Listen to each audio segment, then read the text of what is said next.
హేముకు సంబంధించిన వారు, బెత్లెహేములో ఉన్నవారు, బెత్లెహేమునకు వెళ్ళిన వారు, బెత్లెహేముతో పరిచయాలు ఉన్నవారు బైబిల్ గ్రంథములో అందరూ దీవించబడ్డారు.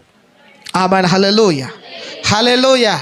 ఇప్పుడు ఈ గొర్రెల కాపరులు ఎక్కడికి వెళ్ళారు చెప్పండి, చెప్పాలి. ఎక్కడికి వెళ్ళారు? ఏమని అనుకున్నారు? బెత్లెహేము వరకు వెళ్ళి చూతము రండి అని బయలుదేరారు. ఆ తీర్మానం, ఆ నిర్ణయము వారిని ఎక్కడికి నడిపించింది తెలుసండి? లోకరక్షకుడైన యేసునాథు దగ్గరికి నడిపించింది. ఆమేన్. హల్లెలూయా, హల్లెలూయా.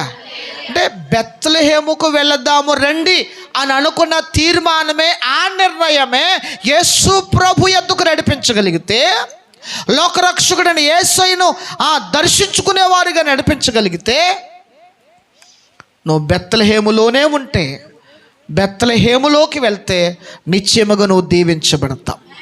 ఆమేన్. హల్లెలూయా, హల్లెలూయా, హల్లెలూయా. వారు బెత్లెహేమునకు వెళుదాము రండి అని చెప్పి తమ మందను విడిచి, ఏమి విడిచిపెట్టారు చెప్పండి, చెప్పండి. ఏమి విడిచిపెట్టారు?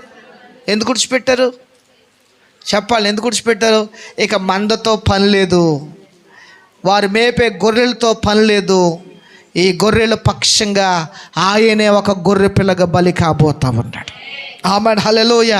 ఇక ఆ గొర్రెలు మేపటం మానేశారు, ఆ గొర్రెలు చూడటం మానేశారు. ఆ గొర్రె మందను విడిచిపెట్టి ఆ రోజు యేసు ప్రభువును వెంబడించారు. దేవునికి మహిమ కలుగును గాక. ఈరోజు దేవుని వాక్యాన్ని వింటున్న ప్రియ సహోదరి సహోదరుడా, ఆ గొర్రెల కాపర్ల వలె తమ మందని విడిచిపెట్టినట్లుగా నిజ రక్షకుడిని యేసయ్యను వారు వెంబడించినట్లుగా నీ జీవితంలో, నా జీవితంలో చెప్పండి, ఈ లోక సంబంధమైనది నీది అనుకున్న వాటిని, నాది అనుకున్న వాటిని, శాశ్వతము అనుకున్న వాటిని విడిచిపెట్టి బెత్లెహేము వాడైన యేసయ్యను వెంబడించగలిగితే చెప్పండి, నీ జీవితము ధన్యమవుతుంది. ఆమేన్. హల్లెలూయా, హల్లెలూయా. అక్కడ మనం చూస్తూ ఉన్నాము, ఆ బాలుడైన యేసు ప్రభువును చూడగానే వారికి అత్యానంద